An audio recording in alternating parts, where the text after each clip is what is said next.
No One Sleep in Tokyo says, ugh, dirty air in the wet effing sucks. I can imagine. I can imagine it does. Let's do this. We're gonna hop right on track.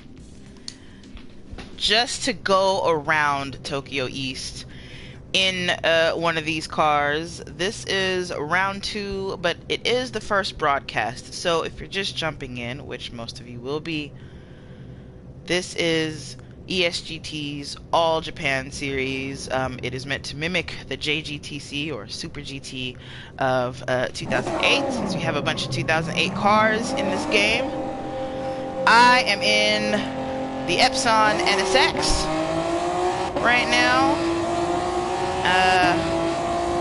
The Honda NSX being an iconic part of Super GT history, but also a handful. Yes, and that's right, the race is full wet, so makes that this much harder. Now, I have 0 experience in these cars. Well, not 0, but close to 0. As you can see, my NSX has 10 miles on it, and these cars were released, what, 2 years ago? So that's how much experience I have in these cars. So let's take a lap around here, around Tokyo East, which is a track I really do enjoy very much, in the full wet, which I am very ill-experienced in as well, in the NSX. I'm gonna keep traction control on because, yeah, needed. Well, let's see what kind of lap times I can put down. Let's just see what we need. I'm also gonna jump in with Nate, aka Nemesis, some point after the first stuck check rather, to take a real lap around here. Because I assure you this ain't it. Whatever you're about to see, ain't it?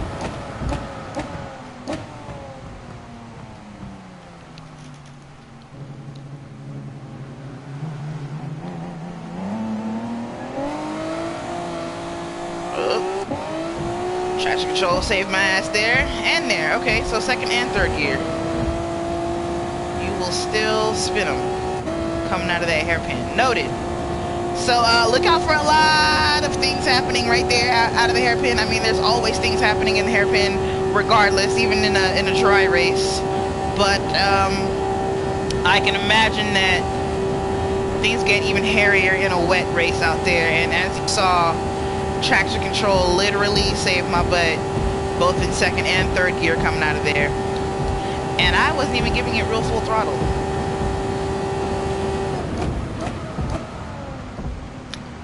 Let's just ease our way around turn 1 and 2 here.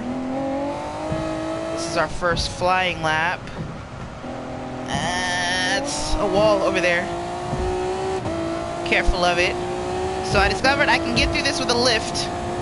I don't dare try it full throttle, but it might be possible full throttle. Actually, you know, I would venture to say it's probably fair to try it full throttle in the wet. These cars do make a lot of downforce, so that makes up for the fact that it is a full wet race.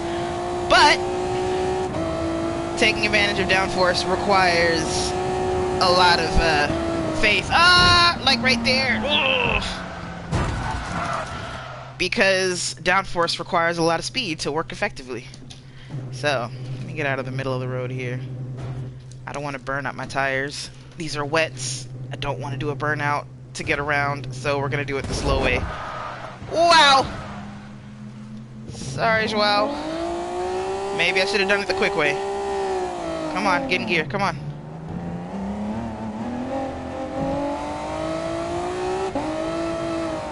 At least this isn't quali. I'll let this person get around. Okay, we'll go for another flying lap after this. What was I saying about downforce? Yes, taking advantage of downforce requires commitment. It requires a lot of speed for it to really be effective, which is probably not something a lot of people are going to want to play around with in the wet. But, from an outsider's view, as someone who doesn't drive the GR2s very much, it would be interesting to see just how much downforce helps make up for the fact that this is a full wet race. And I think that might be the difference between a quick lap around here and a slow lap, is someone who knows how to take advantage of downforce and maintain their speed. I could be wrong though. I could be wrong.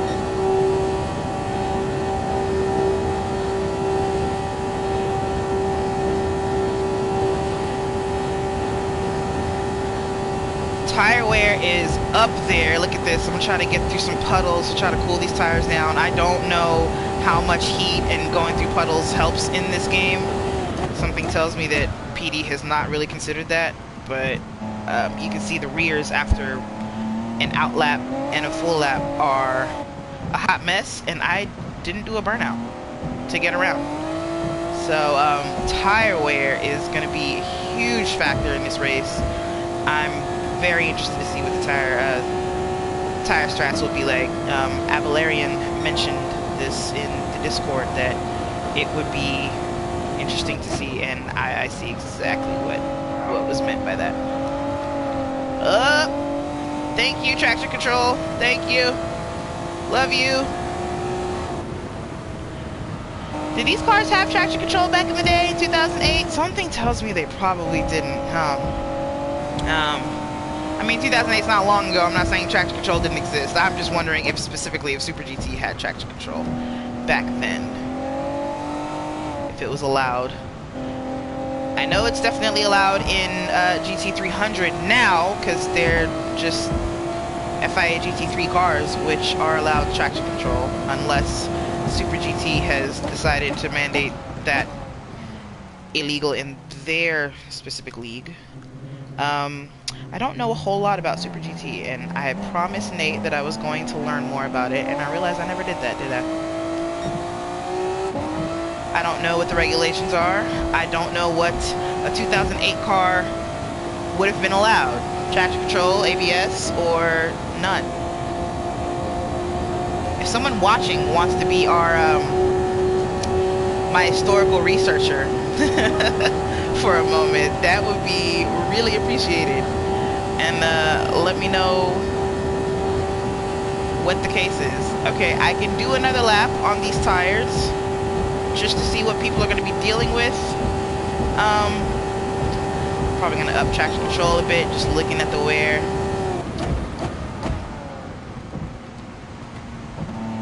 Just notating how bad it is. And we're in the wet. First stuck check in a few. I will be reminding Nate that he owes me an interview. He owes me a lap. He owes me a fast lap around here. I hear that Nate can do 203s. That's what I hear. I would like to see it.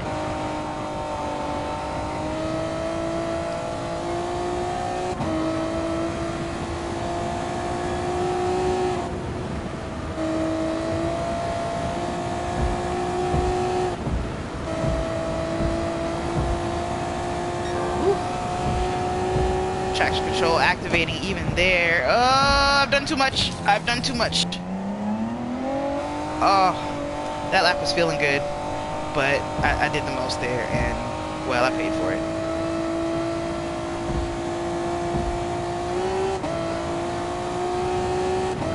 I've done a 205.6 with a relatively full tank of fuel.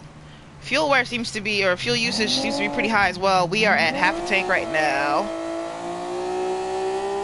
My car went out of gear. That's how slow I went through that. It thought I stopped. Okay, don't go that slow in the hairpin. Noted. Your car will go into neutral. Hello, Ricardo. Hello, hello, hello. All right.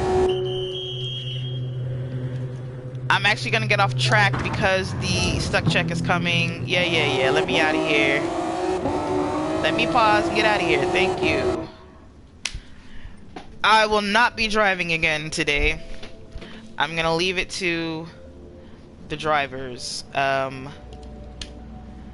What I will do, however, is reach out to Nemesis. Nate, you just checked out. TC was prohibited. Thank you, Ricardo. Damn, so, okay. It doesn't look like it's prohibited in this lobby, so I guess that's not a regulation that that the staff felt was needed for this series. But oh,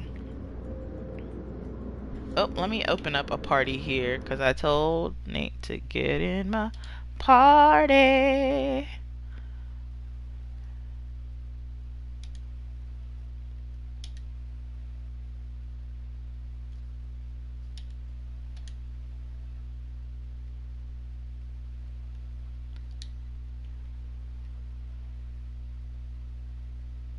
Gonna grab Nemesis here. There you are.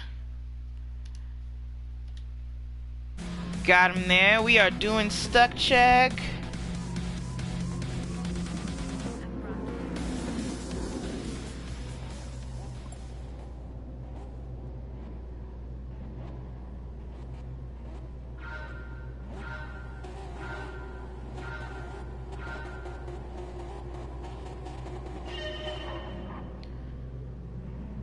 Oh, I'm still on track. I'm not stuck. And it looks like no, one other person got stuck. Who is it? Or one person got stuck. Who got stuck? Is that being stuck, or they're AFK, I think? Perhaps.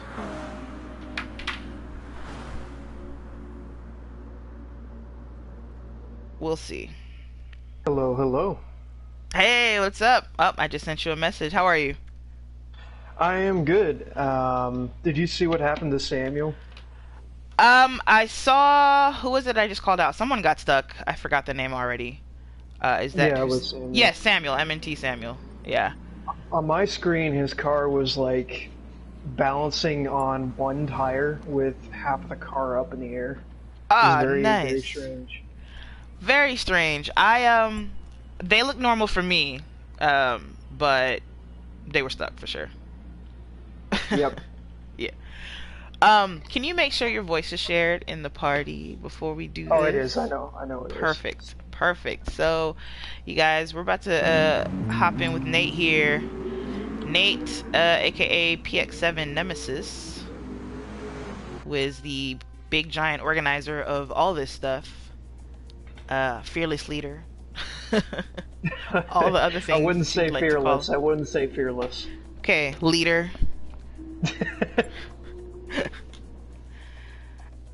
All right, so you want to watch me do a lap, basically?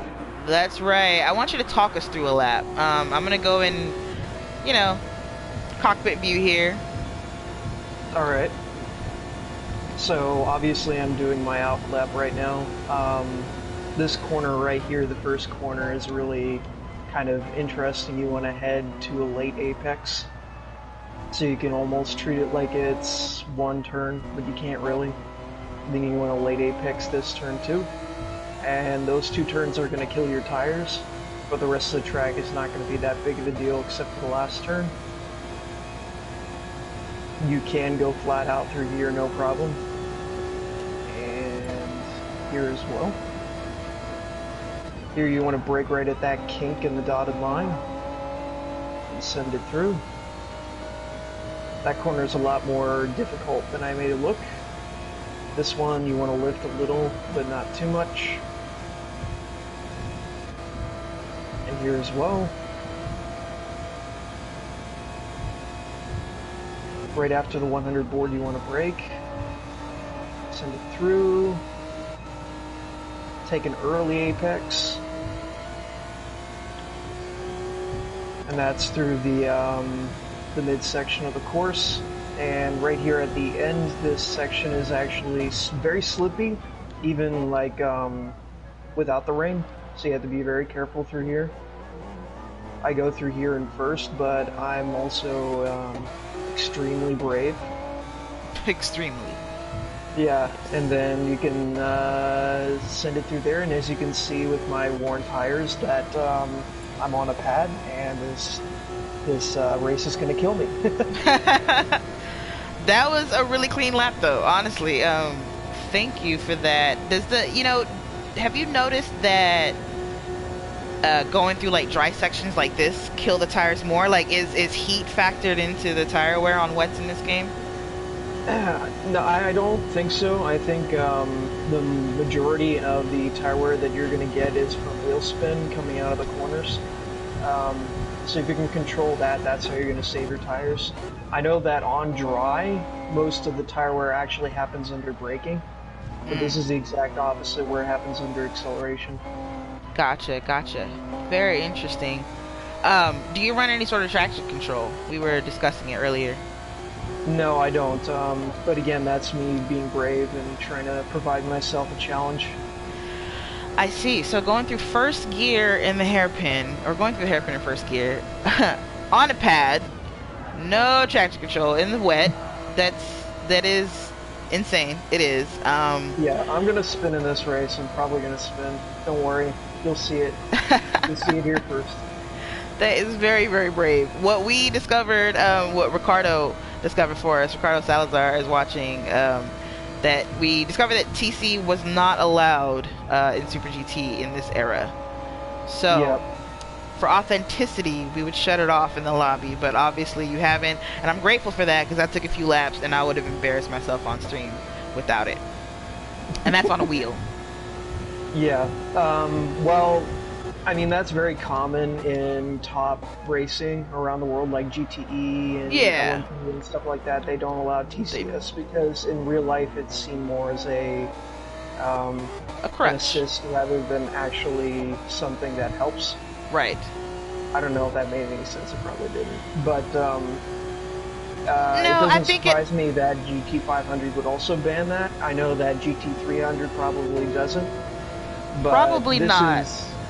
This is more of a casual sort of racing league, and I don't want to make it too tough on people, because if I did follow the regulations 100%, I'd also turn off ABS, and I don't want to do that to people.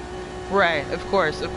And it makes sense. I think the delineation between, like in real life racing, I think the delineation between traction control being allowed and not is often whether it's pro class or pro-am class. It makes sense to me that like GT3 and GT300 would want to make the racing more accessible to gentleman drivers because they pay the bills, right? So you want them to be able to drive the cars, but then yeah, the real pros aren't allowed to have it. They aren't allowed to use it as a crutch. Even, up into like the LMP1 level, they're not allowed to use the front wheels coming out of corners, right? That'd be where you get all the advantage as an LMP1. You get some electric power to the front wheels coming out of the corner, you got all-wheel drive. It's not allowed because it's a pro class. So I totally get that. I appreciate that you've made it more accessible here to regular racers. Anyway, I'm gonna let you go because you're crazy and that kind of affects me. I do like that you go through the hairpin in first gear, though. I just realized it's probably why I went into neutral when I was going through it the last time. I was going so slow, the car got out of gear. Maybe first gear would have helped with that. But anyway, I'm gonna hop out of the party. Hope you have a good race. I know you got another stuck check to run. Yep. All right. Thank you. Of course.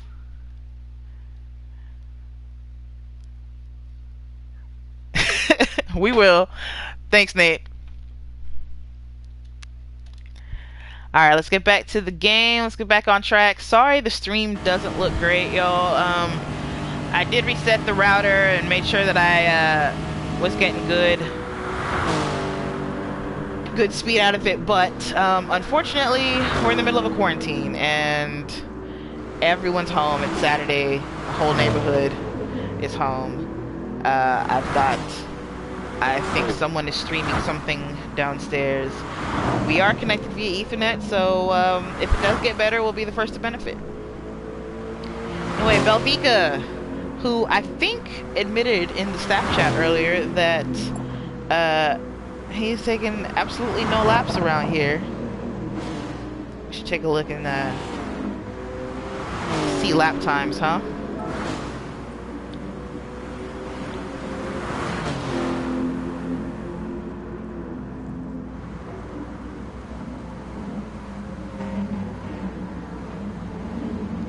that didn't show me what I wanted, so I guess I'll display all. Rude.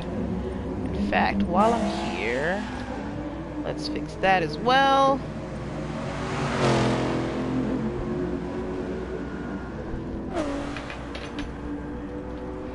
Yes, reserved for Avalarian, right?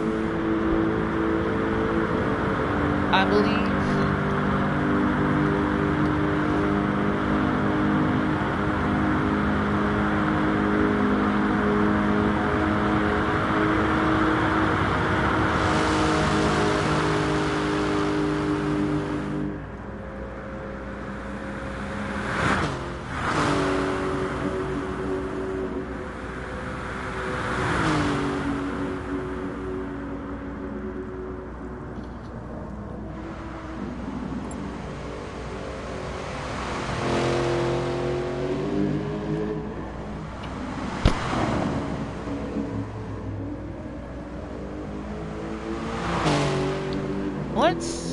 Sorry I'm silent here, just setting up my screen setup so I can see all.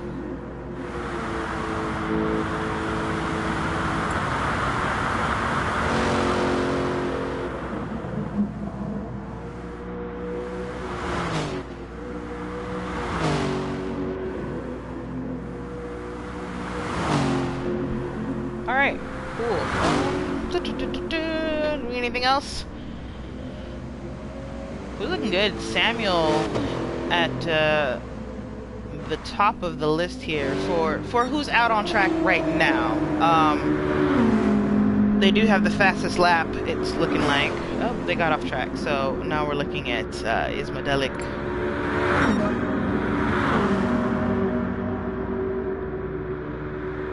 Dude's gotta go.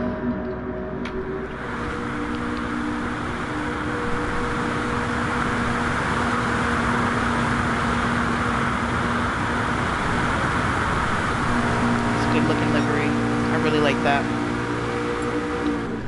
Really good looking. Nah, swag. Dude's funny.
Hello, can you hear me now? Probably now because I was muted. Sorry about that, guys. Nobody got stuck. That's good. Samuel was stuck last time. Samuel got through. Joao killing the tires. Looks fun. What we saw in turn 1 there hopefully was just folks playing around. Hopefully it's not what happens during the actual race. Shouldn't be. Qualifying starts now. So we're gonna start seeing people get on track in a moment, and then Nemesis will get that going. Thanks, Nick. No, oh man, what if this was? What if this was the race? This is how it goes, guys. Turn 1, full bowling. They were bowling up the front straight and into turn 1. Kind of hilarious.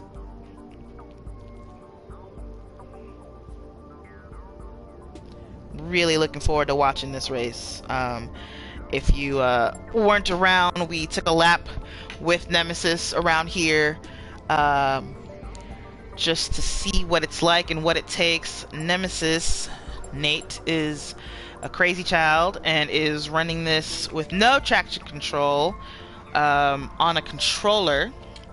Now, what we learned is traction control wasn't allowed in Super GT in 2008, but he has allowed it in this league just because it, you know, obviously it makes it way more accessible for people. Looks like we're doing a rolling start because it's in the wet. That's good. That's very good because these tires are getting killed very easily with wheel spin.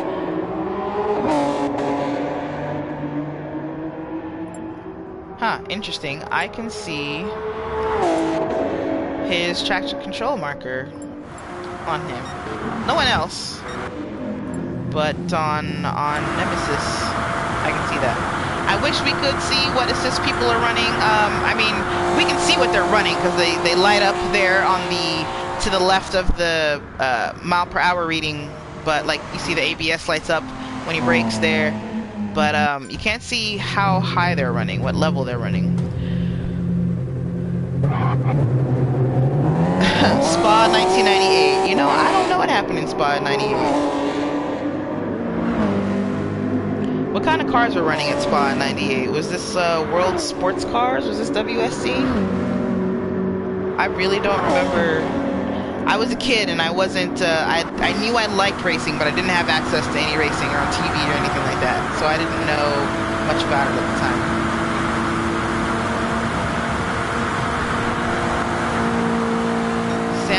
Samuel running alongside No One Sleeping Tokyo here. Going into turn 1.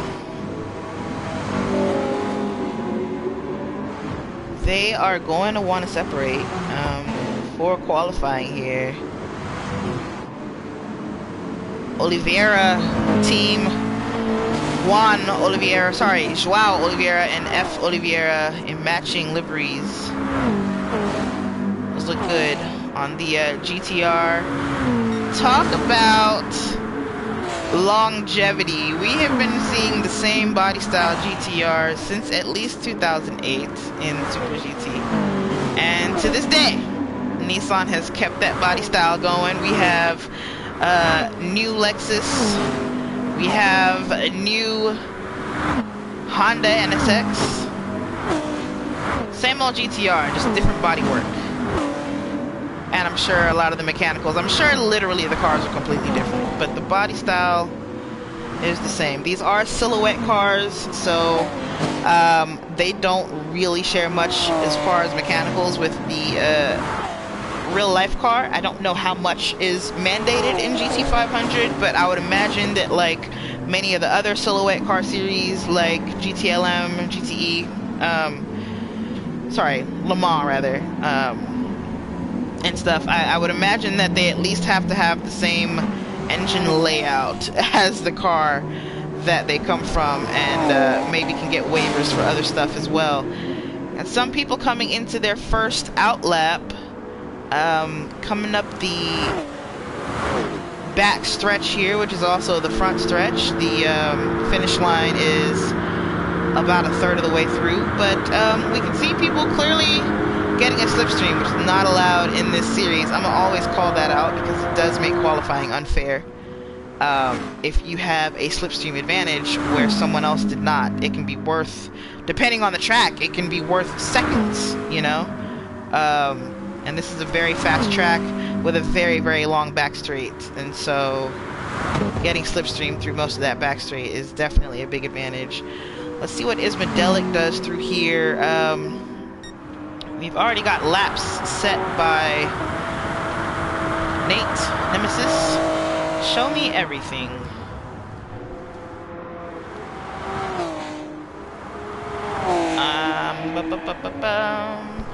I want to see all the information, please. Thank you. I can't remember what button does that. It's not F12. Alright, show me that, but then bring that back. There we go.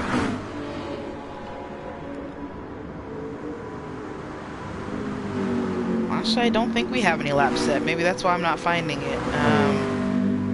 I thought that the top three had already crossed the line that second time, but I could be wrong. We could just be seeing it now. Nemesis in a really cool Castrol livery on that NSX. There's that lack of traction control. You heard it. Tires spinning. Revs all the way up to the moon. Let's see what he lays down.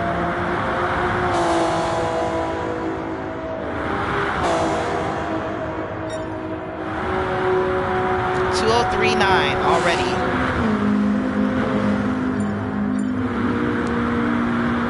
So 3.8 by Samuel in return.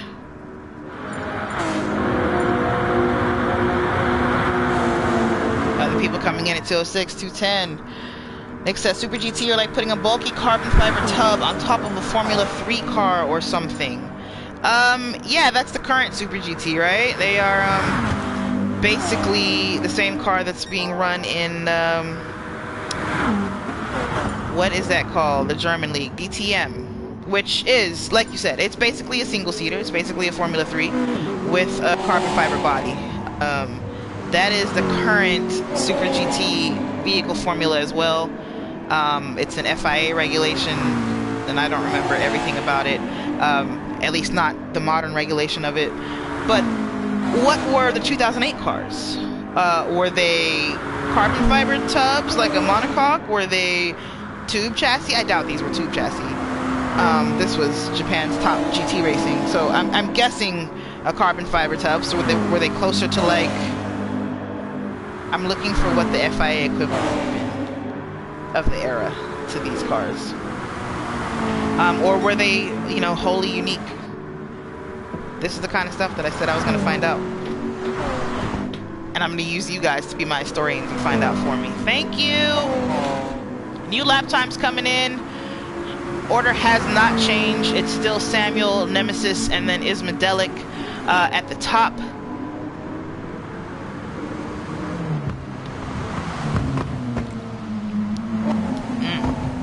F. Oliveira, a little out of control in the hairpin, but Samuel definitely out of control. Lost a lap there for sure.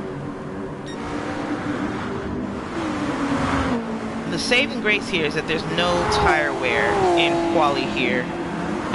So no one has to pit. No one's gonna have to worry about that for the full 15-minute session.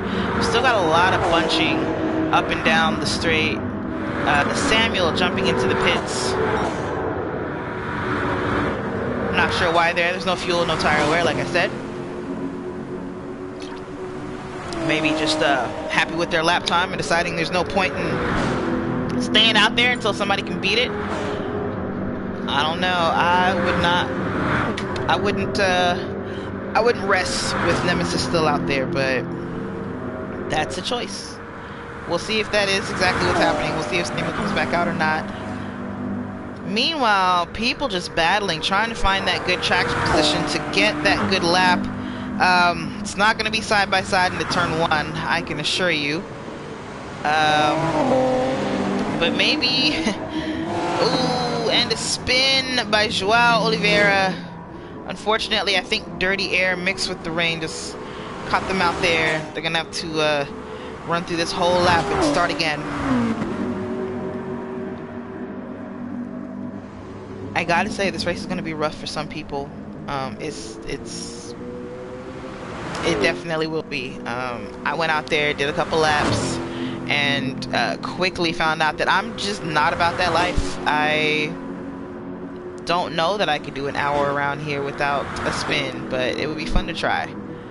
The tire wear, you guys will see, is phenomenal, especially in the rear. The fronts don't seem to have much issue. You're not getting much tire wear on braking.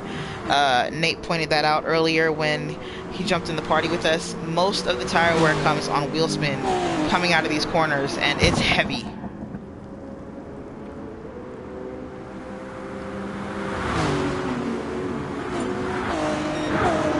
Nemesis up to the top with a 203.6. See if Samuel comes back out to respond, or if up, Samuel's out. So Samuel not resting there. JGTC were not like silhouette cars. They used to be like GT3. Got it. Okay. So a carbon fiber tub monocoque situation, which makes way more sense to me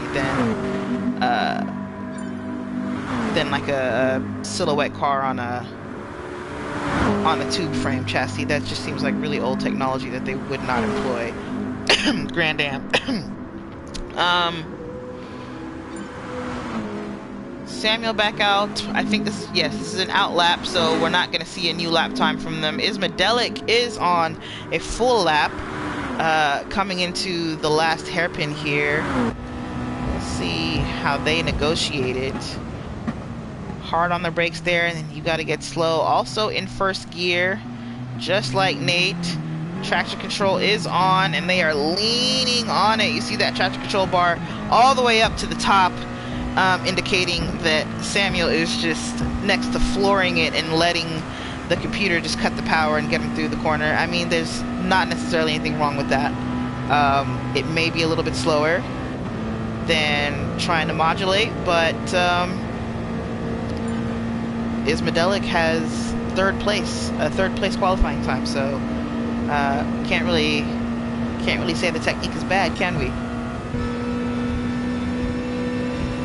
F. Oliveira, who we saw spin earlier, I believe this would be their first full lap after that spin. Let's see what kind of time we're looking at here. They're at a 1:42 coming out of the hairpin, so it's gonna be, I don't know if it's gonna be very, very fast. Their fastest lap is a 2:05 so far. This might beat that, but it'll be close. Oh, maybe not. Here's the line. 2:0. I was wrong. That is not the line. And no, they did not beat their time. Okay. Tokyo. No one sleep in Tokyo. I don't know where that's from. No, they did have tube frames, but I think so did GT3. Did early GT3 cars have tube frames? I think GT3 was always carbon fiber. You tell me, though. You have the internet right in front of you. I'm looking at it. Chassis, carbon fiber, reinforced aluminum frame. Okay, steel roll cage. So an aluminum frame. And just reinforced by carbon fiber. That's cool. GT3 didn't exist until 2011. So that has an impact on that. True. Old GT500 regs were liquidated in 2014.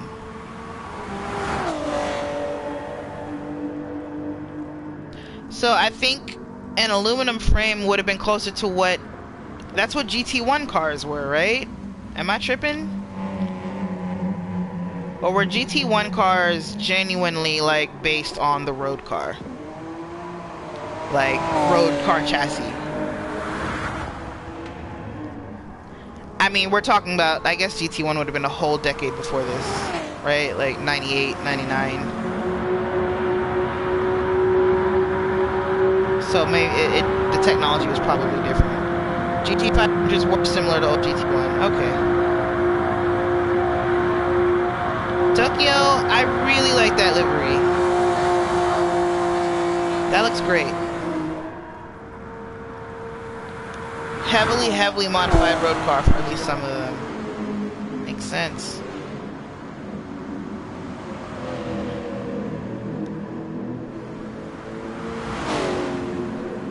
Belvica, for someone who hadn't taken any laps beforehand, not doing too bad. Sitting in 6th place in qualifying,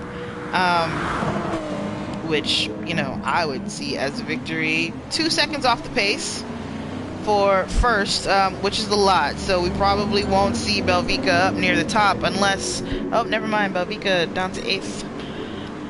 But, you know, unless we start seeing a lot of wrecks and attrition at the top,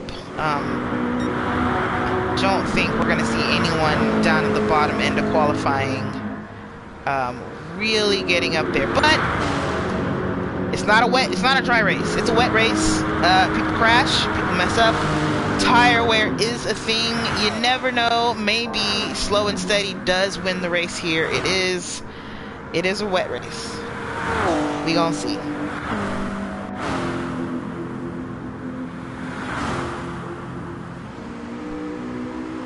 Samuel back at the top. Damn. By 35 thousandths of a second. Nate, get out of chat and get back out there and get this lap time.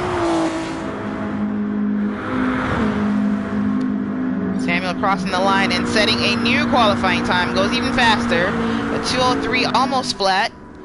So now Nate has 2/10 to make up. Almost 2.5. The Renegades look stunning, not biased at all. Let's go see. Let's go back to Belvica. The Renegade livery always looks good, though. Always.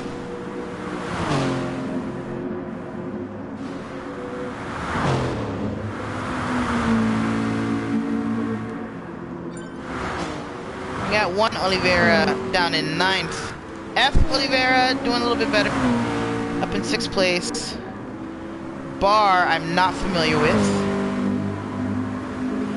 Up to 5th. Belv is ERS for now. Oh, you're right. My bad. Who is in a Renegade livery?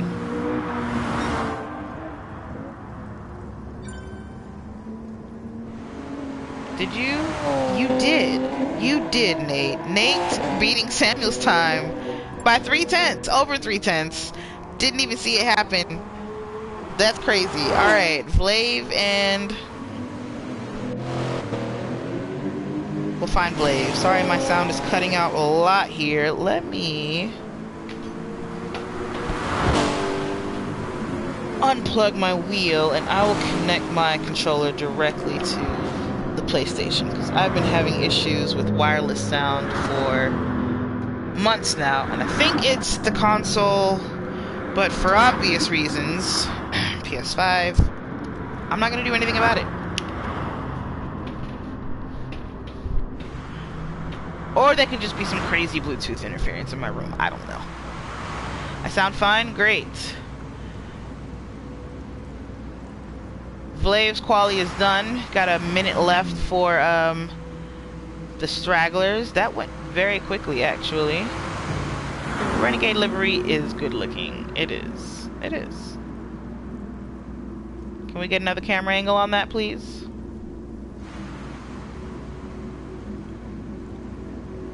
One without the blinding headlights? No? Not possible? I guess we can look at it like this. You know.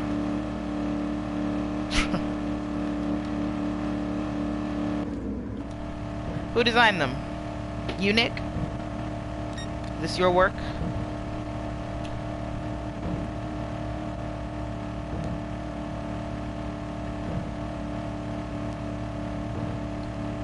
Racing starts in 30 seconds. Good job. I wish I could design liveries. I'm not good at it at all. At all, at all, at all.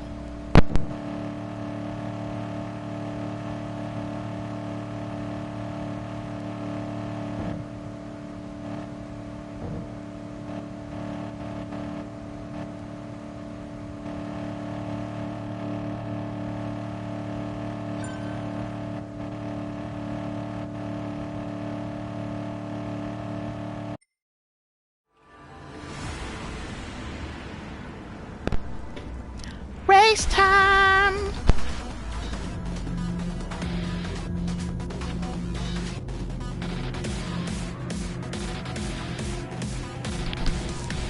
Everybody's lined up 2 by 2, not bunched up because the decision was made to make this a rolling start due to the wet. So it's gonna be a dramaless start off the line, and hopefully a dramaless start at turn 1 as well. Turns 1 and 2.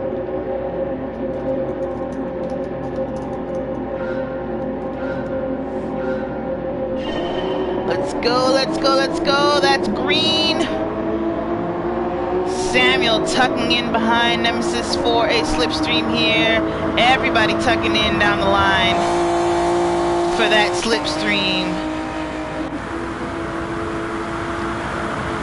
Great camera angle here. Let's just let it happen. I'm gonna shut up and let it happen.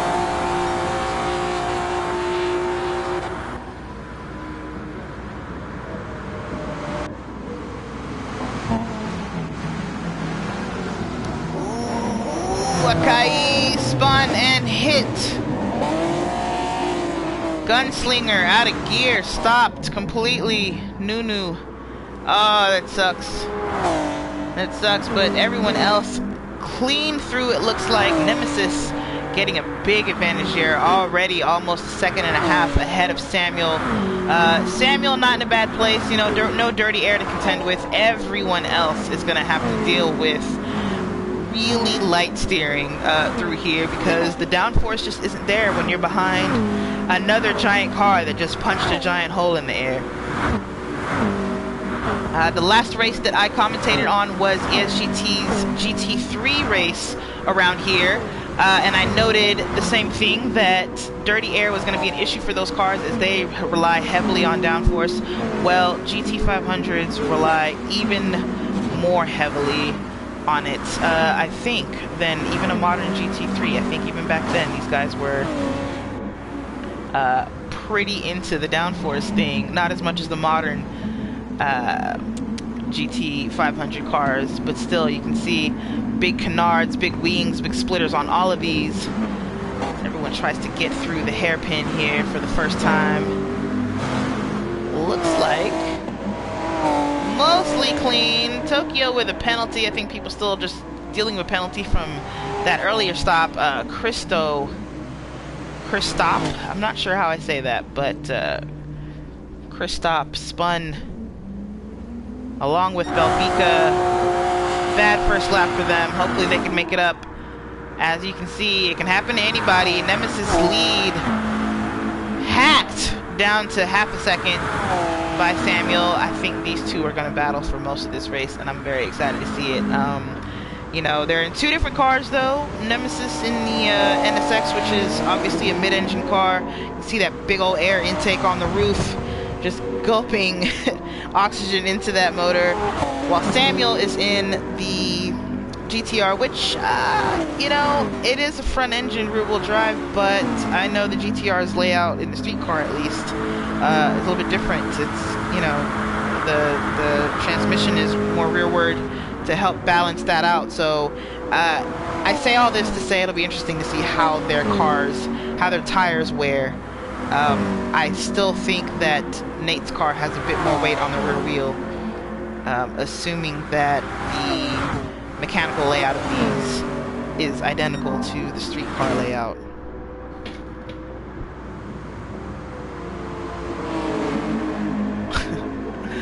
Commentator's curse. No curse from me. No curses from me. Nemesis really having to deal with Samuel up his, yeah, right there. Ooh, and Nemesis a little wide in the hairpin. Samuel takes advantage, puts the car right in there. Now they are side by side. Samuel ahead by a nose, but it looks like they're going back and forth. Nemesis has a bit sleeker car, has a little bit of a smaller silhouette, probably a little bit quicker to terminal speed than the brick that is a Nissan GTR. I think that's what we just saw play out there. Or, you know, maybe Nemesis gets a little bit more traction coming out of the corner because of his layout. I don't know. Either way, Nemesis kind of lucky there after getting nudged away, still ending up ahead of Samuel in a quite muscular looking GTR, I gotta say. You know, it's kind of like watching like a svelte, like bantamweight fighter versus a fucking heavyweight who's there to ground and pound, right?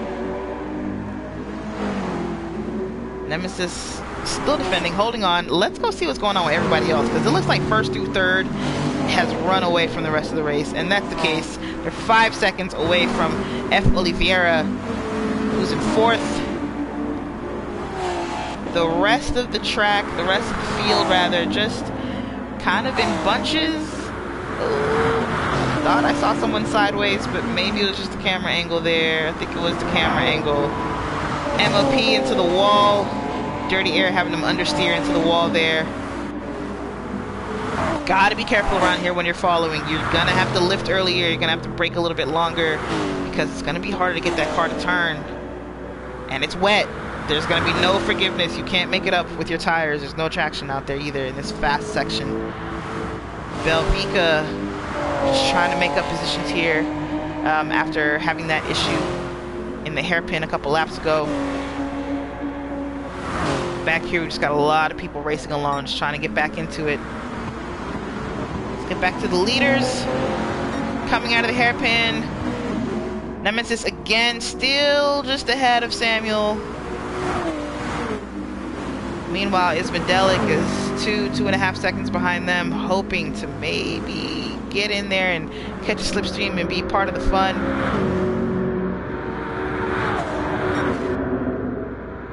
Hard to tell if there's much fuel saving going on here. Not sure of that. The midfield here, 4th through 5th, battling, trying to get that slipstream. Barr is gonna tuck out of it, get ahead of F. Oliveira, while F's teammate Joao tucks in behind him. Her, they, I don't know who that is. Looks like Barr has won out on that. Yep, getting into turn 1 and turn 2 ahead of the 2 Oliveira GTRs. Meanwhile, Akai and MOP and Cup C at it.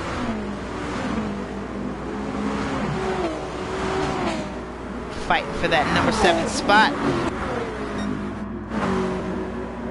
Leaders, y'all doing okay? Leaders look good. The leaders look poised. Like they practice. Ismadelic a little further behind. A lot further behind, actually. They've lost over a second to the leaders here. It makes me wonder if maybe something happened. Maybe a wall rub. It happens. Meanwhile, Joao Oliveira has gotten past teammate F. Teammate F. Oliveira has a penalty, so I think something happened. Maybe hit a wall. So they've lost out on that battle. Ooh, Joao a bit squirrely coming out of that the curvy section. Oh, who's that spinning back there? Who is that? That's Swiss? That's Akai, yep. Big spin there. Spun so long it actually took away their penalty. That's gotta suck. That's really gotta suck. Meanwhile, the leaders still doing their thing. Tire wear starting to come in, starting to creep in. We're going to start seeing that become an issue for these two. You know, I want to know if Samuel's running traction control. Let's see what happens when they get to turn 1, when they come out of it. You see that traction control light flashing there.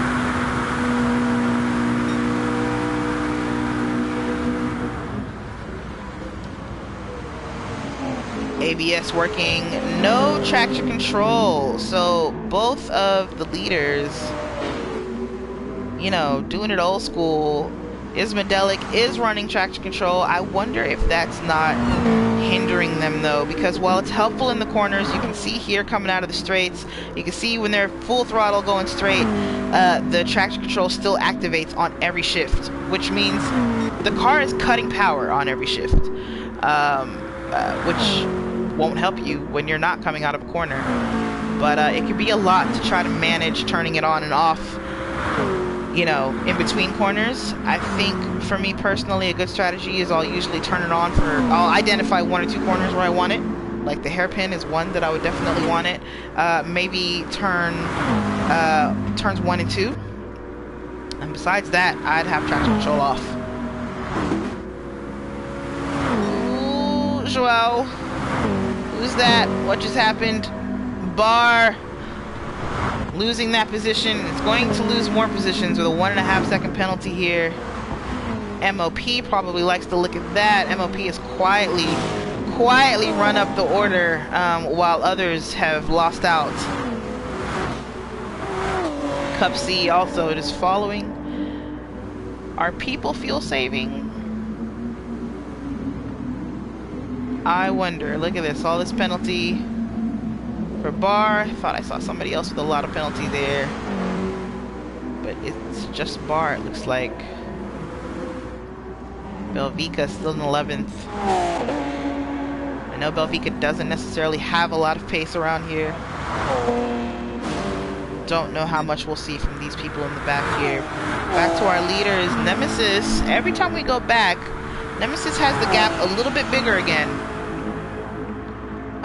What is interesting, they've got a lot more tire wear than Samuel. I probably shouldn't have said that out loud. I think I've just given Nate a hint if they're listening, and I think we just saw it play out badly for them there. Very sideways coming out of turn 1, and it's allowed Samuel right back under his wing. Samuel is licking his taillights, literally.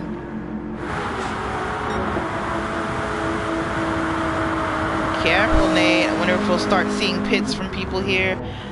The cars still have plenty of fuel in them, so maybe not. Maybe that you have to play on and race on with the tire wear. Ismadelic would do well to, I don't know, find some pace and catch up to these two, but I don't think it's going to happen while these two are battling. Joao, meanwhile, running all alone. They have shook off both their teammate, and we saw Bar with a big penalty, so Bar's not even in the picture right now. Bar all the way down to 9th place. Joao running alone, and just put together their fastest lap, so let's see if they can catch up to, you know, a podium position at least. MOP up to 6th, as I said. Ooh, touching the wall a bit there. That V8 sounded really, really good in that SC430.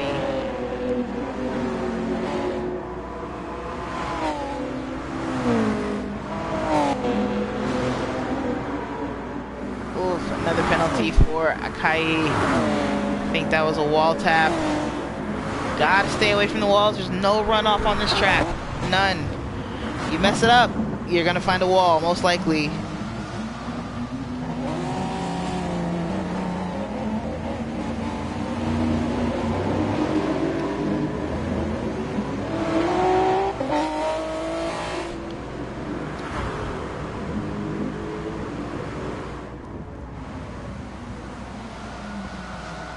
Uh-oh. Nunu in the Renegade Honda. Spinning a bit. In the hairpin. Not good. We haven't seen any, I don't think I've seen anyone jump into the pits yet. So, like I said, the cars have plenty of fuel. Just got to deal with your tire wear as it is. Kristoff also having to give a lot of opposite lock coming out of that hairpin there. It's getting scary through here. Nemesis, meanwhile. Ooh. Holding on to that lead. Wagging the tail. These two look like they're having a great time. Ooh, that immediately let Samuel catch up, and Nemesis with a big penalty. Oh, Nemesis is out of control. Again. Lost the lead, and here is Ismadelic right here on top of both of them, like I thought might happen if the battle continued. Nemesis completely spinning back into control. That gives Ismedelic second place. And it might mean that Samuel's going to get to run away with this because Ismedelic doesn't have the pace to keep up with Samuel. All Samuel has to do is keep the car together. But, you know, here comes tire wear. So we're going to see. We'll see what happens. Nemesis, meanwhile, hanging on to third. Just finished serving that penalty. While Joao is still a full 7.5 seconds behind.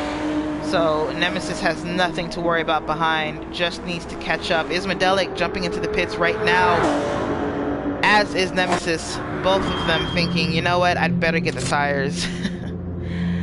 I appreciate it. I can appreciate the sentiment. That leaves Samuel to run clean laps all alone. We're 8 laps into a 28-lap race. People are jumping into the pits. This is going to set the foundation for the race. We'll see what strategies pay out. If you pitted on lap 8 and took tires, how you doing? The Oliveras took tires. MOP took tires. We saw Ismedelic and Nemesis also take tires. And if you don't take tires, will it hurt you? We'll see what happens to Samuel. I get the feeling it won't be that bad a situation for them. They have pace. We'll see. Looks like most everyone is taking tires. Nunu and Tokyo coming into the line now. Let's see. Is Nunu gonna tuck in? Nunu does not tuck in. Tokyo also not taking tires. Chris probably taking tires. They're all the way on the left there. Yes, they are tucking in into the pits there. So most people took tires. Samuel did not. Ismedelic did. Nemesis did. We know the Oliveras did. I believe Vlave, yeah, Vlave stayed out. MOP did. Everyone here did.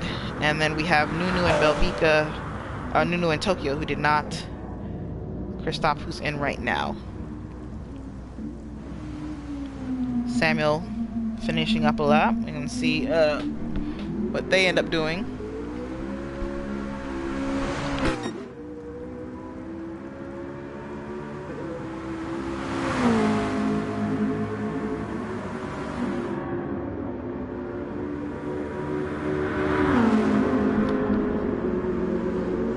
Samuel not tucking in, gonna go ahead and take full advantage of having some clean laps, which I can't say I blame them. They know they have pace.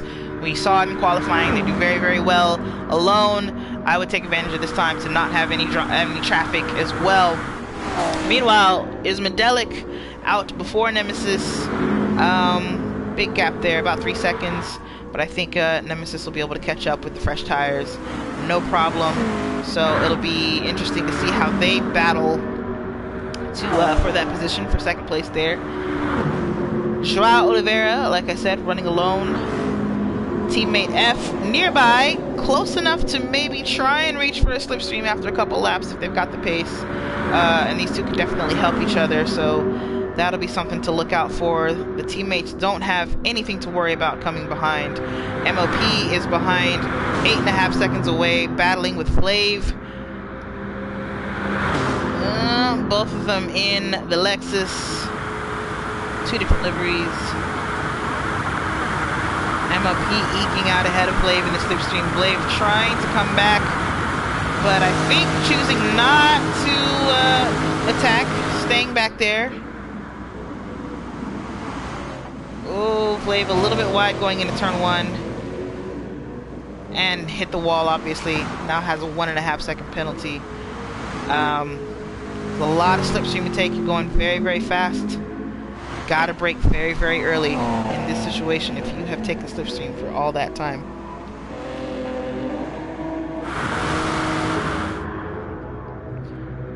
Nunu in the pits.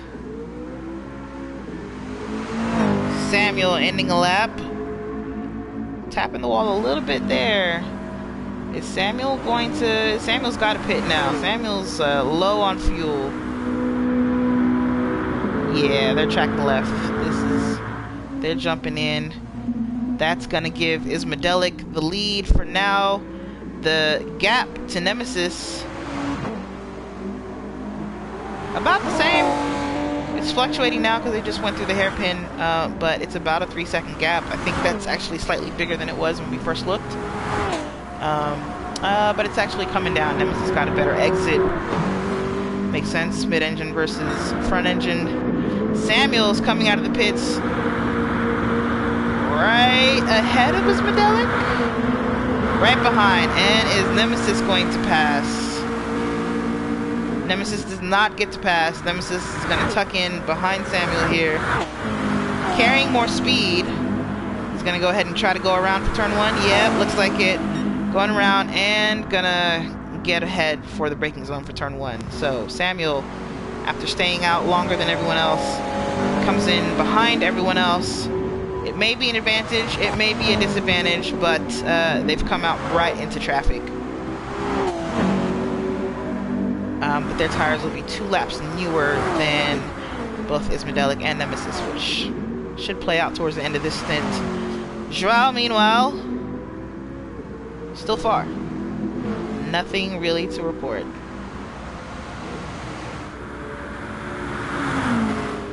MOP is no longer battling with Vlave. Was it Vlave they were battling with? I don't know what happened to Vlave, but they're down in 11th.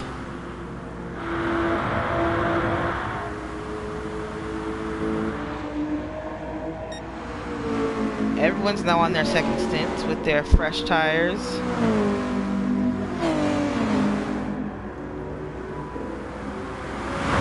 Time to start this whole charade over again. The order is shuffled a bit. Not a lot, just a little bit. Top 3 is still the top 3. It's still the same. Our 4th and 5th are still about the same. But the little skirmishes we've seen, the orders have changed in a lot of them.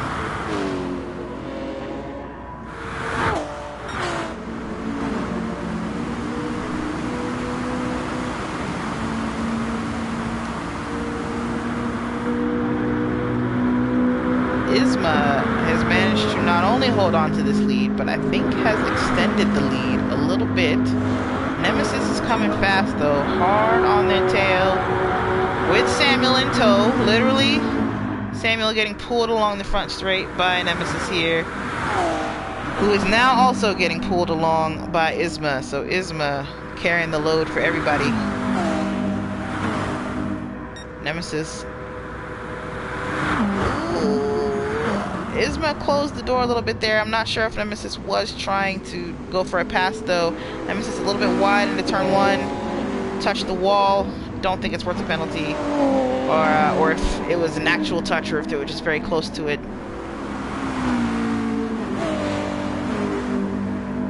Because both Nemesis and Samuel got pretty close there.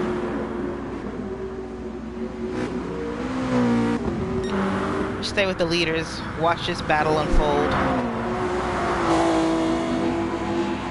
Ooh, Nate chasing very hard. Getting quite sideways.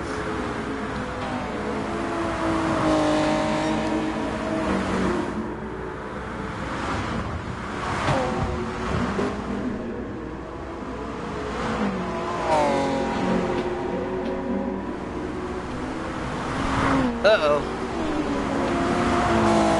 Nemesis into the wall. Gives Samuel the position.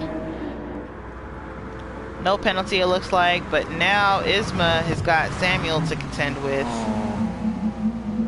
Coming hard. Ooh, Samuel wide into the hairpin. Nemesis, go ahead and... I mean, that was just the line. Nemesis already on the inside there. But looks like Samuel was able to maintain momentum. Keep the position. Very lucky there. They definitely lost out, and we're losing time to Isma, but should catch back up quickly in this straight here. Nemesis tucks out of the slipstream for 2nd place again, gets that back. Samuel shouldn't be able to take it back unless they want to take a dive into turn 1. I would like to see it. Nemesis may defend here. Nemesis not defending. Nemesis attacking for first. Around the outside of Isma. Outside of turn 1. Gets it. Makes it stick. Camera angle looked like you might have been a bit squirrely there. It was hard to tell. It's hard to tell what the camera was doing, but Nemesis not only defending that second position, but going ahead forward and taking first right back. Well done. That worked out well for them. Samuel in third place now. Isma feeling attacked, feeling hounded. Samuel probably wondering here, should I try something in this fast section? The answer is always no. Or should I be patient? Meanwhile, Nemesis might run away. I don't think it's happening. I think Samuel can just be patient, take this position in the straight, would maybe even back off of Isma coming out of the hairpin just to get as much of a toe as possible to try to slingshot around Nemesis before turn 1. But don't back off too much, right? I can't change camera angle.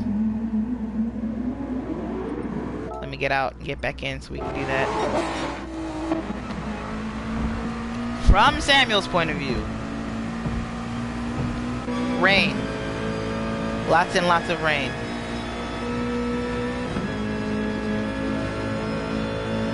The slip working for them, but Isma's also getting a slipstream, and so it's making it hard for Samuel. Well, we are heading towards the top end of their speed, and it looks like Isma is just gonna hold on to this slipstream, not really helping Samuel a whole lot at all. Isma being not too far from Nemesis himself.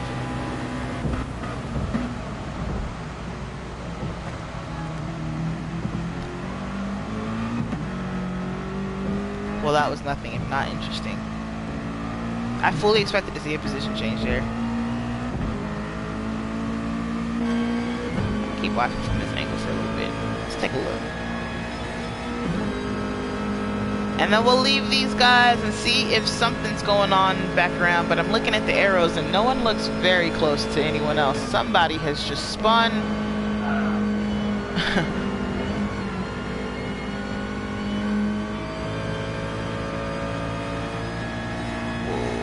It's getting sketchy up here.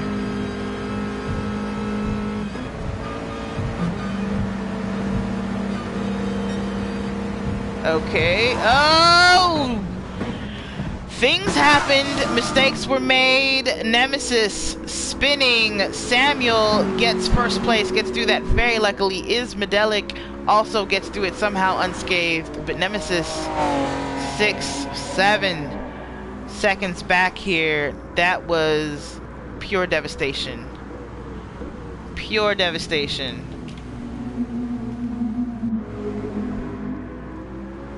I missed it because I was too busy talking. I can't go back far enough to get it. My bad. I'm gonna do better at commentating. Oh man, that really sucks for Nemesis. No one else is battling back here. We've got just people driving. Akai, careful, careful.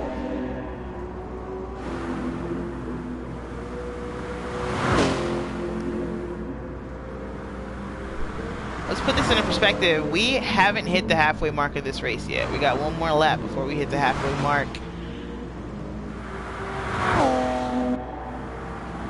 A lot can still happen. Nunu and Kristoff in a battle for not last.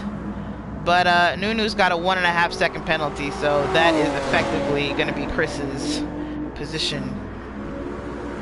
Isma is ahead of Samuel. I'm not sure how that happened, but it's a real fight up here between the GTRs.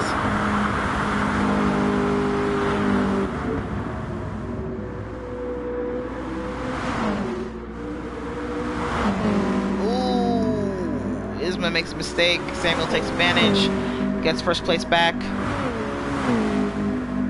It's always fun seeing a clean positional change happen in here in this section. This section is so fast.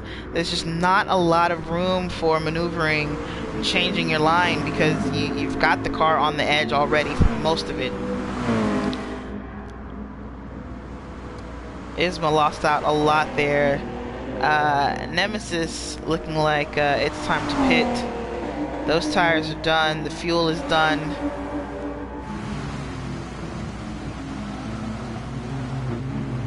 I expect we'll see Samuel stay out.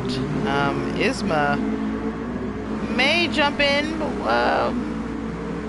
Their tires don't look bad, but they probably got another lap or two of fuel in there. Samuel doing great on fuel. That actually explains why Isma was able to pull away from Samuel, or not pull away, but keep Samuel off even in the slipstream. Their car was much lighter. I didn't notice that before, but Samuel's still sitting on half a tank of fuel, so Samuel's not jumping in anytime soon. Isma needing to jump in to take fuel. Joao in ahead of Nemesis. Joao up in third place, it looks like. Nemesis came in fourth. As far as who literally came into the pits first, you can see their actual position within the pits a little bit different. We've got others jumping in. Both Oliveira's in. MOP is in. Bar jumping in. Akai with another penalty. Not jumping in, it looks like. Cup C trending left, probably jumping in out of fuel. Belvica got plenty of fuel. Tires are decent.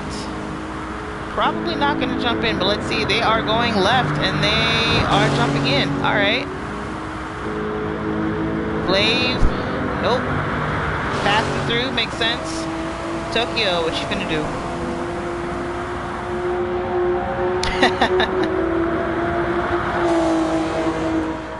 Thought I saw a twitch of the tire in response to that. Twitch to the right, like staying out.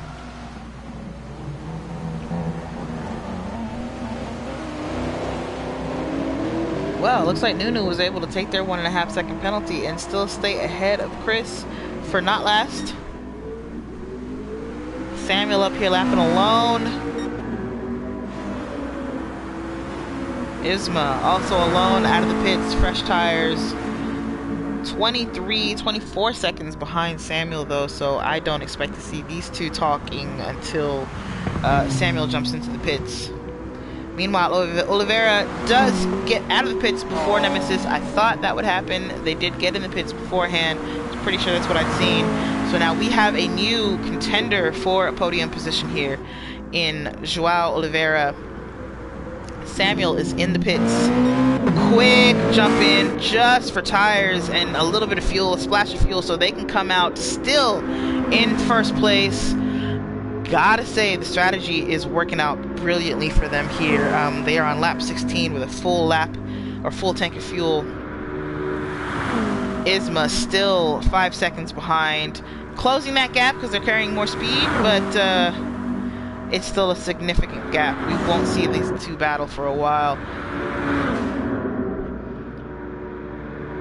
Oliveira, meanwhile, leading what might become a thing. Nemesis only 2 seconds behind, and their own teammate F. Oliveira behind Nemesis, firmly tucked into the slipstream. There's a lot of race left, so it'll be interesting to see how this top 5 plays out, or even if it's the same people in the top 5. But right now we have Samuel, Isma, the two Oliveiras, Joao and F. We have Nemesis and F. Oliveira in the top 5. Akai somehow still in 6th place. I see how Akai owes us a pit stop. I thought, I was wondering how the hell, after all that spinning and penalties, they could be in 6th. They still have to stop in the pits, take fuel and tires. That'll be a long stop. MOP, meanwhile, is our true 6th place, which they've been for a while. Staying steady, just no drama really from them at all. With Bar, I could say the same. Not too much drama. We did see them miss out on that battle. They were, I believe, 5th or 6th, and lost out and had jumped down to 9th place at some point. Blave also owes us a pit stop soon, sitting in 9th, which means Cup C is our true 9th place. Belvika rounding out the top 10, but actually sitting in 11th.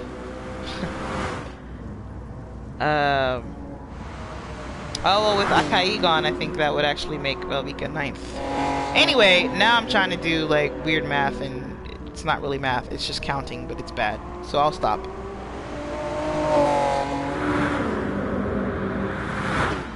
Nunu, 23 seconds ahead of Chris, but needs to pit soon. Chris, freshly pitted. Who is that tucked in behind Chris? Is Chris about to get lapped by Samuel? Is that what's happening? Or is Chris lapped by Samuel and about to get lapped by Isma? Yes. That's what's happening here. Isma gets passed.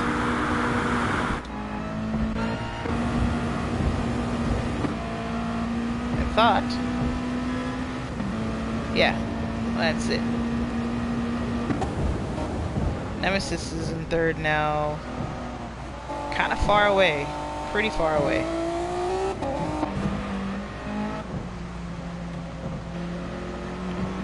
But ahead of Joao, who was in 3rd place. I didn't see that pass. We missed it. We got teammate F. Oliveira behind Joao, wondering what happened, bro. Ooh, MOP struggling through turn 1. I think that was a wall touch there. No penalty seen so far.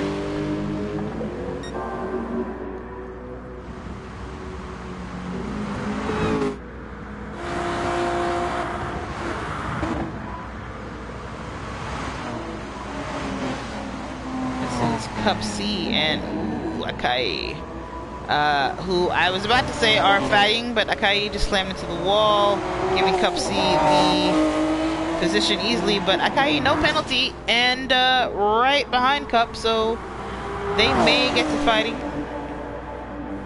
Stick with these two for a little bit. Let's see what comes of this.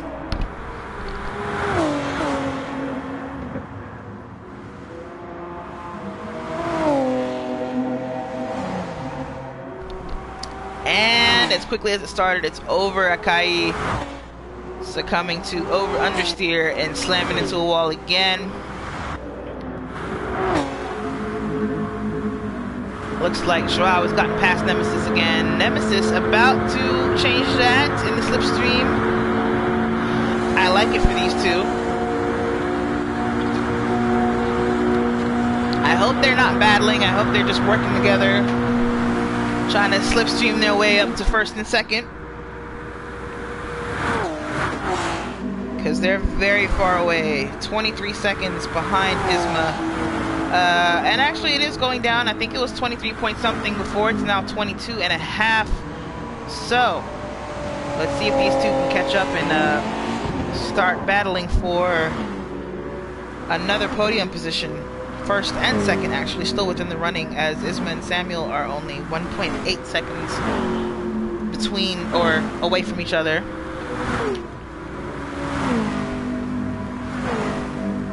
You know, I don't know what it is. In the beginning of the race, I don't know if maybe Isma just had an issue or if it was just being cold, but I didn't feel like they had the pace to keep up with Nemesis and Samuel. But we've seen Isma in the running both in 1st and 2nd place quite a bit here. I know there have been accidents and issues, but that's not enough to explain the fact that they're hanging on. Because that pit stop where Samuel came out just ahead of them was quite a while ago. They're still within 2 seconds. Nemesis, meanwhile, got a little bit of a gap from Joao. Hope it helps.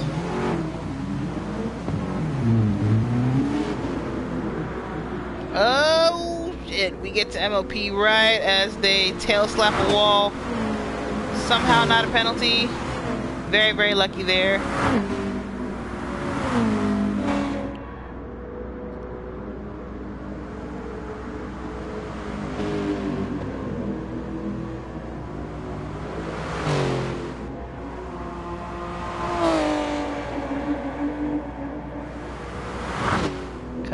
little bit swirly there.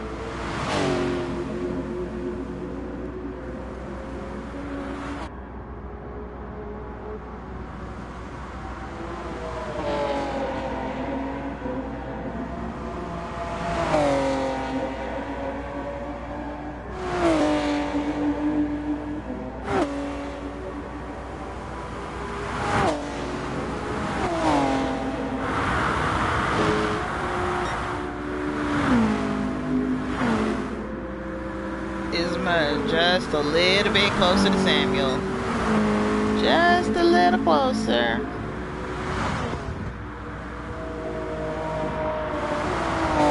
Nemesis, meanwhile, just a little bit closer to Isma. Joao out of the slipstream. Joao almost 4 seconds back. Something must have happened there. That really sucks.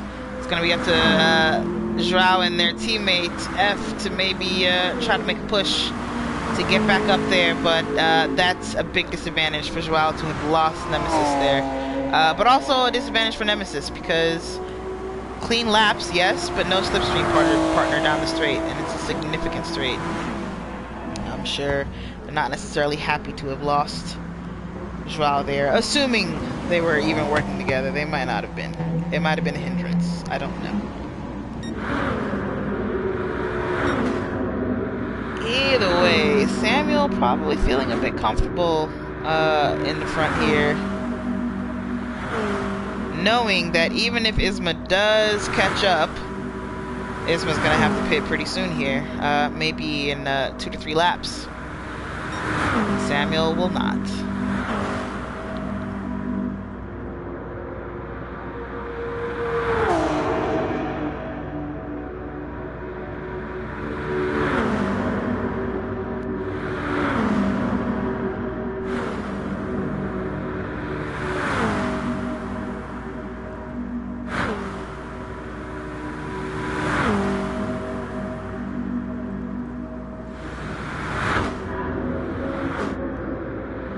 You know, I have to say I like the strategy of taking a full load of fuel every time, and you know, being able to jump in for tires and a splash rather than a full service every time. It doesn't look like carrying that extra weight around is really hindering Samuel in any way. They still clearly have pace around the track. I think most other people are cutting on the fuel to make it a shorter pit stop, and also to have a little bit more speed out on the track itself, since you're gonna have to pit for tires regardless. The tires are shit. The tire wear is shit. Pardon my language, but I said what I said. You're gonna have to pit anyway, so I think most people are opting just to take enough fuel to last them until the tires are gone, which can also work. But in Samuel's case, you saw it work out. They took that first pit stop way later than everybody else. Not necessarily an advantage there. In fact, you saw they tucked in first place and they came out in third because they had a bit of a longer pit stop. They had to take tires and a full fuel load. But on the second round of pit stops, they stopped just 1 lap after everybody else and were able to take just tires and a splash and come out still in the fight. And as you can see, they're still in first place here, even after that stop. In fact, that gap to Isma has been upped by an entire second. That rain coming down outside, you got a real good view of it right here, where you see it coming down in the cameras. You know, this is my first time seeing this track in the rain, and I have to say that this place at night in the rain is really gorgeous. Really, really beautiful. Loving the design here. This was a great choice. I love running this track at night, period. It's gorgeous already. I think all the Tokyo street tracks are meant to be run at night. You know, from Gran Turismo sport games of old, with Special Stage Route 5 being just a wonder at night. And this is no different. I like that it was chosen nighttime here. The added rain really adds to the atmosphere. I like that. Alright, I'm gonna stop gushing about that now. Nemesis coming into pit soon. Lost it somewhere and lost out to Joao and F.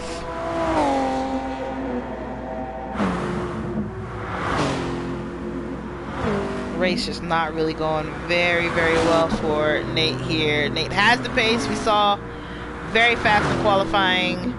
Great strategy on a lap, but it doesn't look like it's working out lap over lap for him. And it sucks to see, but you know, he already let us know, hey, I'm just doing this to make it more of a challenge for myself. And I'm sure he's having a great time doing it.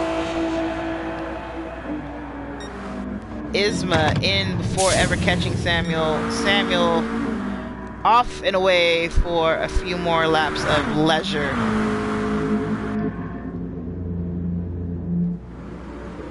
We should start seeing others coming in now. Joao and teammate F, looks like their pit strategy diverged somewhere. F needing to jump in for fuel. Joao jumping in as well, but Joao having a lot less fuel need. Though that could just be, they have about the same tire wear. I think that just Joao had the slipstream from Nemesis. Was probably able to save a lot of fuel there.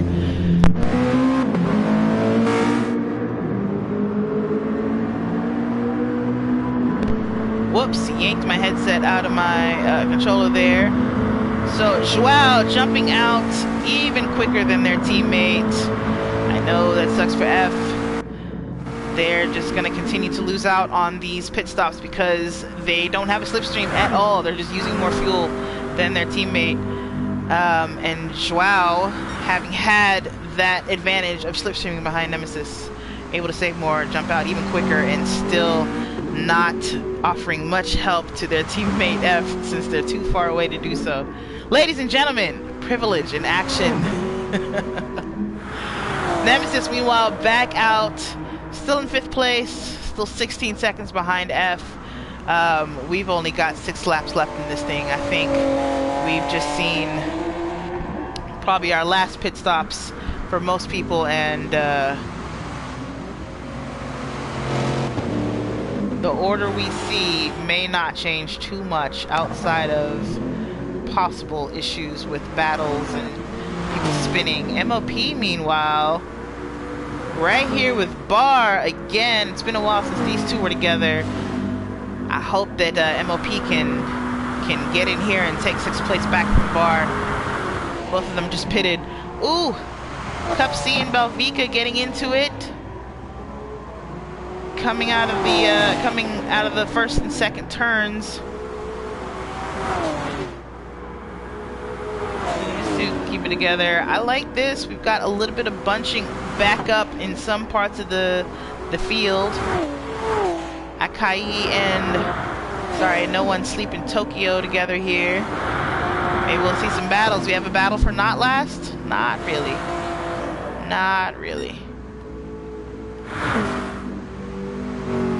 Samuel, meanwhile, 11 seconds ahead of Isma, so they're not going to be able to just pit and run away with it. Oh, yes, they are, because they did pit and ran away with it. I just didn't see it. Samuel, fresh tires, plenty of fuel for the end of the race. Wow, what a strategy. Isma fully fueled up as well. Let's go back to these two. These two still fighting? Nope. Nope. Not a fight anymore. Cup C and Belvika? Yes. Blave. Well, yeah. Ginger, gentle.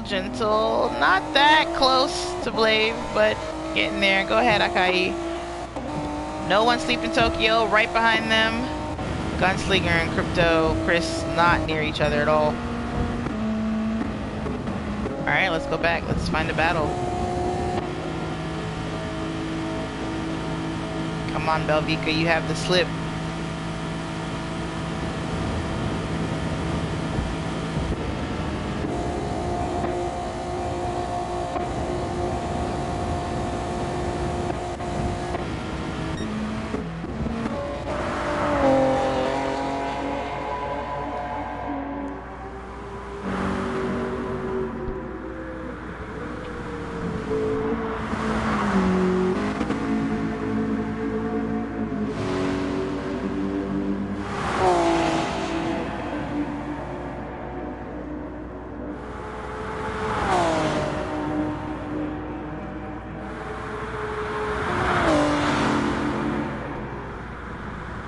Belvica's doing a pretty good job keeping up with Cup C here through the twisties. Driving the car smart, sensibly. Belvica is a pretty experienced racer. Don't let the 8th place fool you. Belvica just didn't have any laps around here before this race. But they know what to do in dirty air, and as you can see, they don't lose out too much on Cup C. Oof. That wonderful off-throttle rumble that you only really get out of a V8 engine like that. Love it. I mean, well, you'll get a smaller version of it out of an inline motor, but V8s do that thing.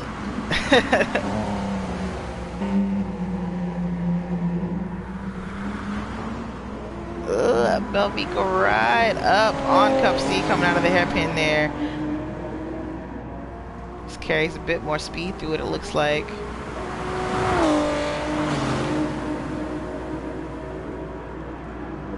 We'll see what these two do in the slipstream. In the meantime, Akai and No One Sleep. No One Sleep needs to pit still. So this battle isn't really a battle at all.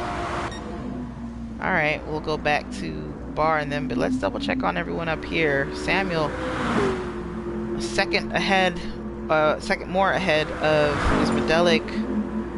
Oliveira is rounding out 3rd and 4th. Nemesis still in 5th. Dude jumping back in the race, in the middle of the race, back in the lobby rather.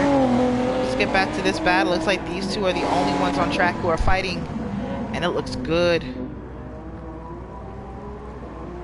Clean side by side through turns 1 and 2 there. It's harder to do that well than you think. It's very slippery through there, even in the dry.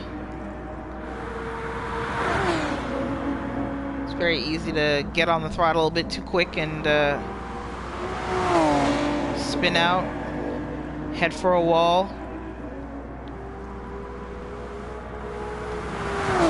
Belvica is really putting pressure on MOP through here. Ultimately doesn't get anything out of it, but Cup C definitely knows, hey, Belvica's here. Belvica wants this. Belvica's not letting up. I love to see it. Hard on the brakes for the hairpin. Ooh, that's a tuck in the middle there. A little bit of a dive. I think that was more of a, I don't have anywhere to go, but it worked out. Nobody got hit. Oh, Belvica, too much too soon. What happened there? I don't know if Belvica was trying to give the position back because it was a dive. Maybe that was it. But clearly a little bit out of control with the throttle there. But Belvica, you can tell, lifted for a long time. I think they were giving the position back to Cup C. Makes sense. That's fair. They did dive in for it, but I think maybe lost out more than they had to because of the wheel spin coming out of it.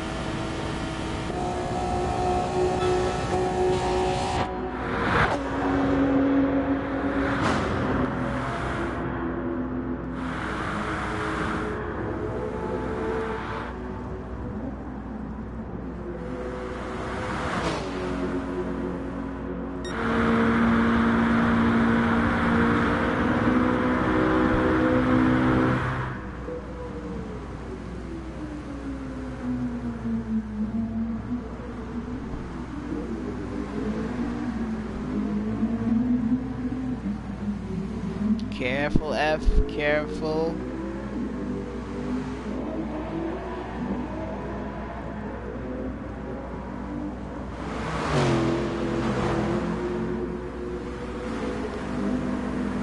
MOP and Bar looking like they might fight again. MOP does get ahead of Bar for 6th place here. But Bar only 1.5 seconds back. Still got 3 laps in this thing.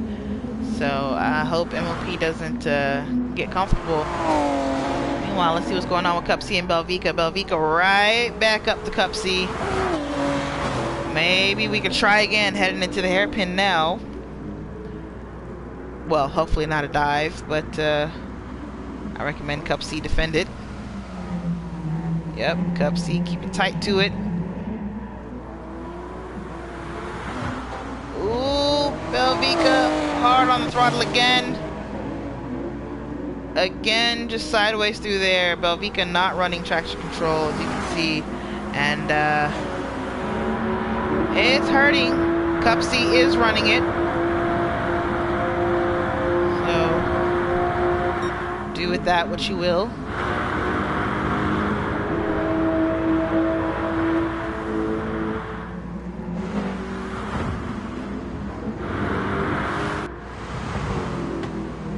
Back with bar and MOP here. Gap is still about the same.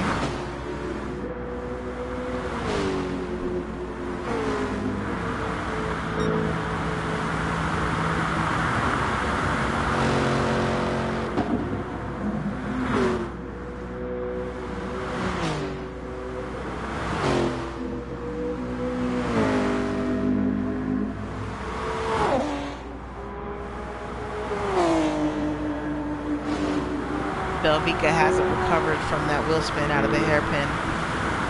Almost 2 seconds back from Cup C now. We're running out of race, Belvica. You're gonna get another chance. You're gonna have to get up closer.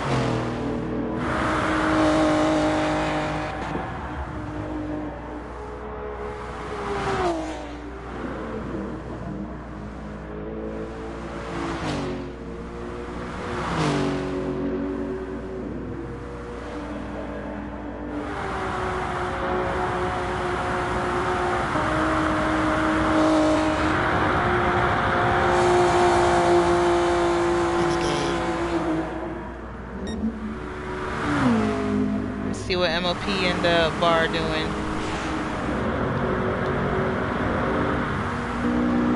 They're doing nothing. Bar's 3 seconds back. I think that's the end of this battle for now. Meanwhile, Belvica coming back up on Cup C here. Belvica is in the slipstream.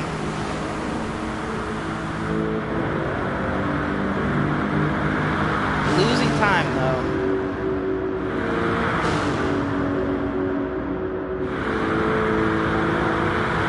Now they're getting it back, it looks like. The timing's a little bit weird because they're uphill and downhill and they cross the line, which adjusts it every time.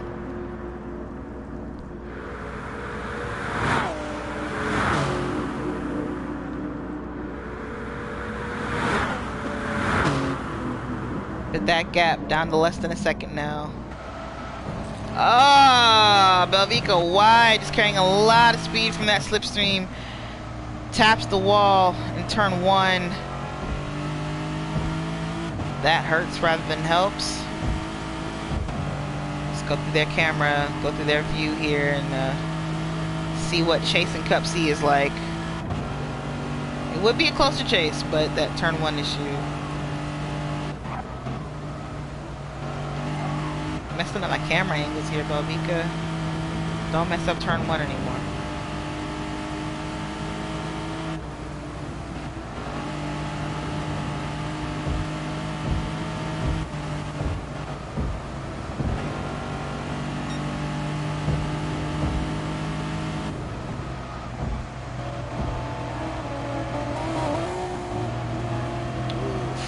They touched there. Cup C had an issue. Cup C still having an issue, and now Belvica ahead. I think Cup C just gave it to him. Had to. Can Belvica run away with it?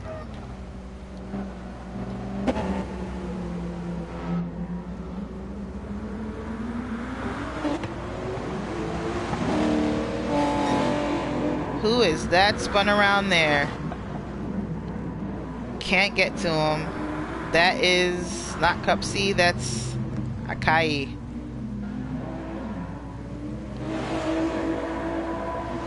Will Akai end up battling someone? No, they are gonna get lapped by Samuel.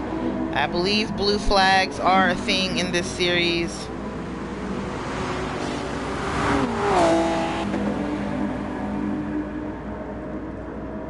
It's a little bit messy through here. Anyway, back to our battle. Cup C messing up. Nowhere near Belvica. Belvica, 8th is yours. Samuel has just crossed the line. Isma is going to cross in 2nd. Joao? Okay, you were slowing down for the corner. I thought Joao might be out of fuel. Not out of fuel, just slowing down for the last hairpin there. I think all of our battles have ended.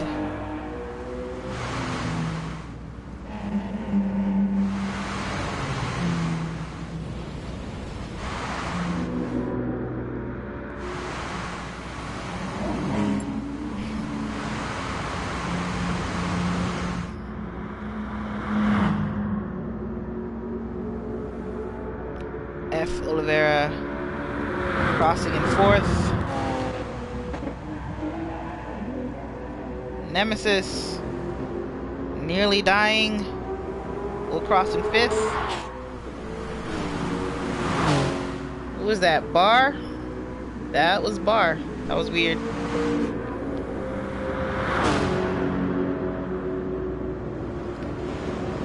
MOP gonna cross for 6th place. Bar coming behind them for 7th. And we have Belvica in 8th, who won that battle against Cup C. The Great Battle of Tokyo.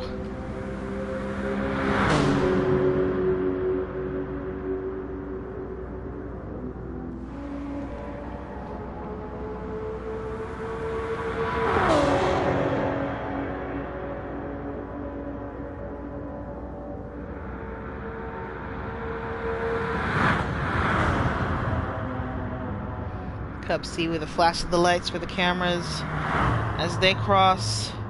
And that is the end of this race, guys. Tokyo in the rain. It got crazy. You saw, we had some good battles, we had some bad battles. Samuel winning also with the fastest lap.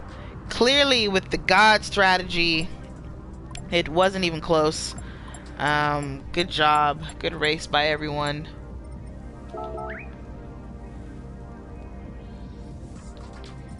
Let's congratulate the top 3 here. That is Samuel, Isma. Where are you at, Isma? Isma, and was it Joao? Yes. Congratulations.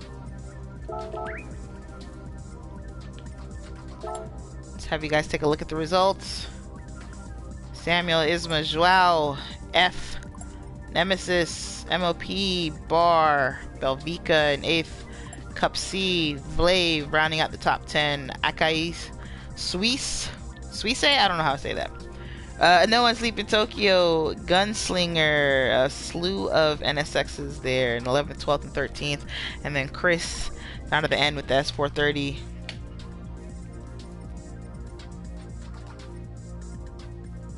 I want to say the GTR was the car to have, only because the top 4 were GTRs. In fact, the lowest finishing GTR is in 7th place. Interesting to me. Alright guys, I'm gonna hop out of the room. I'm gonna end the stream. Thank you for watching. We had a good time. Good job.